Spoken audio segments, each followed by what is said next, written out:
Why do people keep coming back to the same person?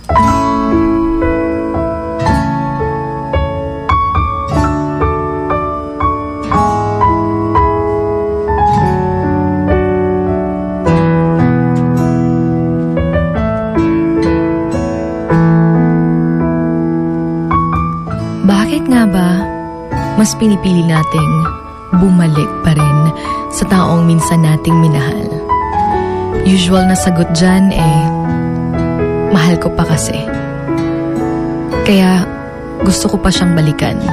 That's why I think na deserve ko pa rin balikan yung taong yun because mahal na mahal ko pa rin siya hanggang ngayon. And sabi din ng karamihan, there are some people who are actually worth the pain na kahit na nasaktan ka man noon, na kahit na masasaktan ka man, pero mo take risk gihapon ka. Kahit na yung kapalit masasaktan ka. There are really people na bahala tuod og siguro humana ang usa ka relationship, mubalik yun gihapon na sila. Pilion gihapon nila nga mubalik ana nga tao tungod kay they're still hoping for a second chance.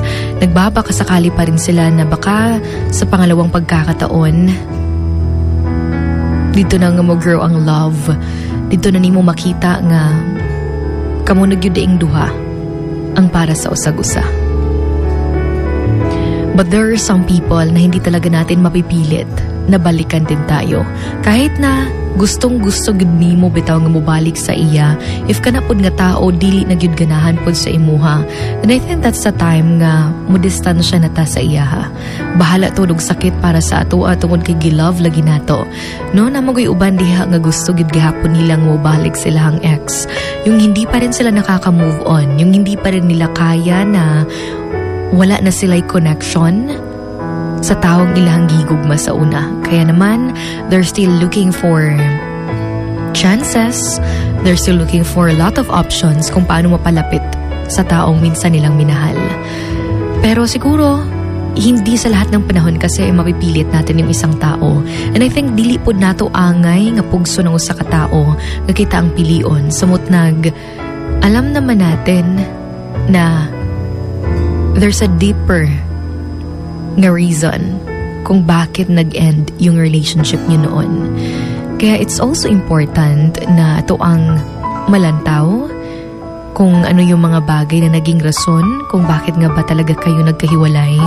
Pero if there is still a second chance, no lantaw nimo nga pwede pa, nakita nimo nga pwede pa gyud nga magbalik mong duha, then go. Pero if lantaw bitaw nimo nga dili na gyud, nakita nimo nga malipayo na gyud siya karon, bahalag wala ka sa iyang life, then I think that's the time na muhunong na ta. Because sometimes hindi kasi natin alam na yung taong yun masaya na pala sa bago niya. And siguro bahala to og sakit para sa ato no, bahalag sakit na ato na nga makita. Pero namagoy na siya deeper nga reason. Diha yun ni mo po dayon makita o ma-realize nga mo di ay nga wala mi nagbalik. Nga mo di ay na hindi ako nabigyan ng pangalawang chance to be with that person dahil baka lolokohin lang din niya ako gaya nung una. O di kaya'y mo di ang wala kagitagaan o second chance to be with that person dahil hindi mo makikilala yung taong mahal na mahal ka. Yung taong kasama mo ngayon. Mo nilang ingon nga sa lahat ng mga bagay na nangyayari sa buhay natin, there is actually a deeper reason na kung saan hindi natin dapat baliwalain yung mga pangyayaring yun.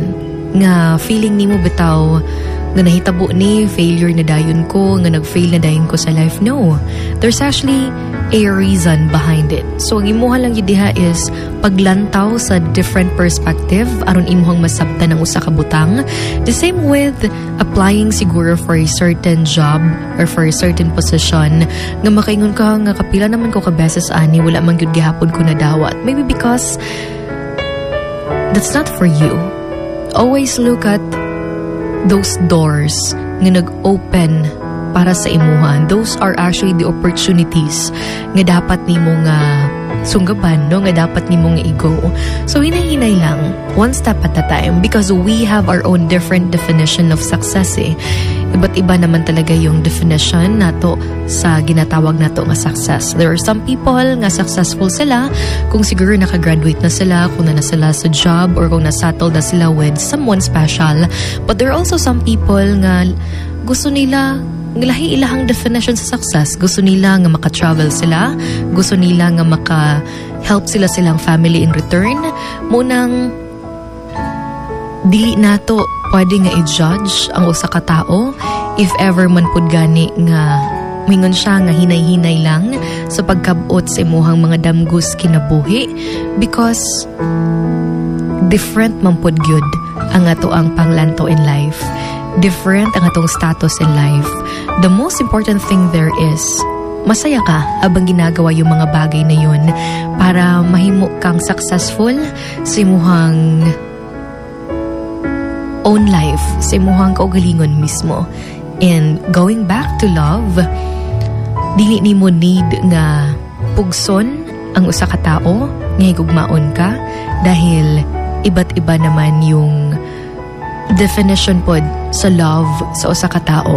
May mga taong bumabalik pa rin sa taong mahal nila, bahala to dugmana, because they think na that's the love that they deserve. That's the love na hinahanap nila sa buhay nila.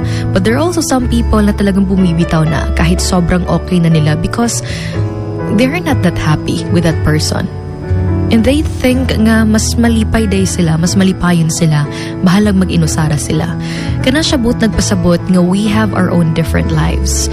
Iba't iba yung mga pinagdadaanan natin araw-araw. So atong point diha is to be kind with one another. Be kind to your partner, be kind to your friends, be kind to your family, be kind to your workmates, and be kind to everyone.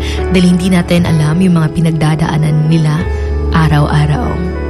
Ikaw, gusto mo pa rin bang bumalik sa taong minsan mong minahal? Ito po ang Emotions Going Wild, kasama ang inyong hugot babe, Sugar Dolly, on Wild FM 103.1. Emotions Going Wild. Wild FM. Emotions Going Wild. Wild FM.